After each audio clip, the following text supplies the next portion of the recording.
ಬೇಕೇ ಬೇಕು, ಬೇಕೇ ಬೇಕು. ದುರಾಂಕಾರದಿಂದ ವರ್ತಿಸಿರುವಂತಹ ಎನ್ಎಚ್ ಅಧಿಕಾರಿಗಳಿಗೆ, ದುರಾಂಕಾರದಿಂದ ವರ್ತಿಸಿರುವಂತಹ ಎನ್ಎಚ್ ಅಧಿಕಾರಿಗಳಿಗೆ ಅನ್ಯಾಯ, ಅನ್ಯಾಯ, ಅನ್ಯಾಯ, ಅನ್ಯಾಯ. ನಮ್ಮ ಶಾಸಕರಾದ ಇವತ್ತು ನ್ಯಾಷನಲ್ ಹೈವೇ 275ಗೆ ಸಂಬಂಧಪಟ್ಟಂತೆ ಅನೇಕ ಒತ್ತಾಯಗಳನ್ನು ನಾನು ಕೂಡ ಮಾಡಿದ್ದೇನೆ. ಏನು ಅವೈಜ್ಞಾನಿಕವಾಗಿ ಈ ರಸ್ತೆಯನ್ನು ನಿರ್ಮಾಣ ಮಾಡಿ ಸಾರ್ವಜನಿಕರಿಗೆ ತೊಂದರೆ ಆಗಿರ್ತಕ್ಕಂಥದ್ದು, ಯಾರು ಓಡಾಡ್ತಾ ಇದ್ದಾರೆ ಅನೇಕ ಸಾವುಗಳನ್ನು ಕೂಡ, ನೂರಾರು ಸಾವುಗಳನ್ನು ನಾವು ನೋಡಿದ್ದೇವೆ.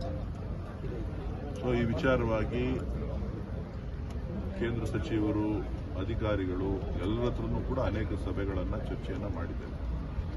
ಆದರೂ ಕೂಡ ಇವತ್ತಿನವರೆಗೂ ಕೂಡ ಕೆಲವು ಪರಿಹಾರಗಳು ಸಿಕ್ಕಿಲ್ಲ.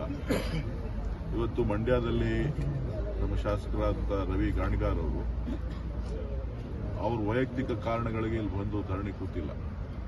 ಅವರು ಮಂಡ್ಯದ ಪಟ್ಟಣದಲ್ಲಿ, ನಗರದಲ್ಲಿ ವಾಸ ಮಾಡ್ತಾ ಇರ್ತಕ್ಕಂಥ ಜನರಿಗೆ, ಸಾರ್ವಜನಿಕರಿಗೆ, ವಿದ್ಯಾರ್ಥಿಗಳಿಗೆ, ರೈತರಿಗೆ ಅನುಕೂಲ ಆಗಲಿ ಅಂತ ಹೇಳಿ